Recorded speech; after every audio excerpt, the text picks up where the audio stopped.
the thematic pulse of a master. There is a version of Khushal Khan Khattak that history loves to tell. The warrior chief, the rebel poet, the man who girded his sword for the honor of the Afghans and shook the greatest empire in South Asian history. It is a magnificent story, and it is only half the truth.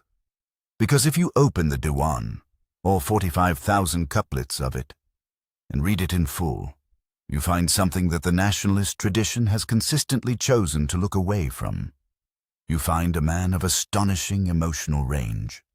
A man who wrote about the flight of birds with the same precision he brought to the analysis of Mughal military strategy.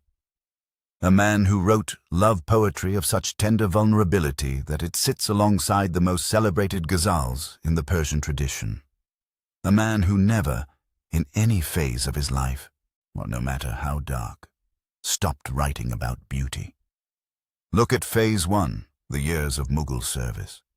Even then, in those pragmatic, politically careful decades, the themes of love and nature are already present alongside his early political and didactic verse. He was absorbing the Persian classical tradition, Hafiz, Sadi, and transposing its emotional architecture into Pashto. The lyric impulse was there from the very beginning. In Phase 2, imprisonment at Ranthambore, the political poetry sharpens, as you would expect. But alongside it, the lamentation verse rises dramatically, and the didactic work deepens as a man with nothing but time confronts the great Islamic questions of justice, patience, and the proper conduct of a soul under pressure. Prison did not produce a simpler man. It produced a more complete one. At Phase 3.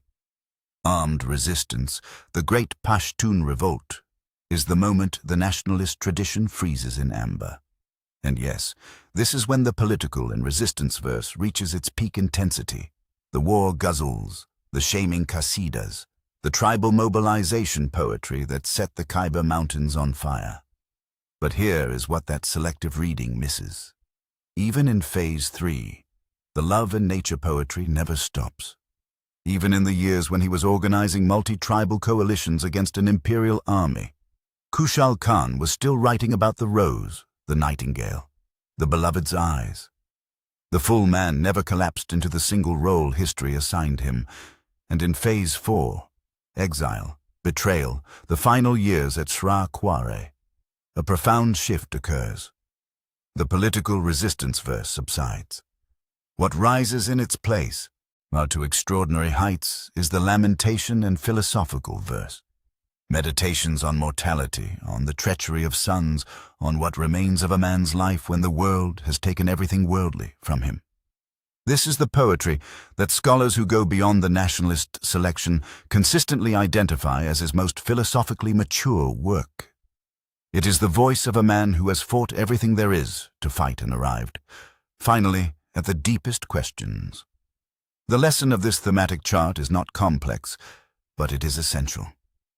Khushal Khan Khattak was not a resistance poet who occasionally wrote about flowers. He was one of the great classical Islamic literary minds of the 17th century, whose full humanity encompassed love and war, beauty and justice, lamentation and defiance, all at once, across an entire lifetime. Reduce him to his politics, and you do exactly what Emperor Aurangzeb tried to do. You make him smaller than he was.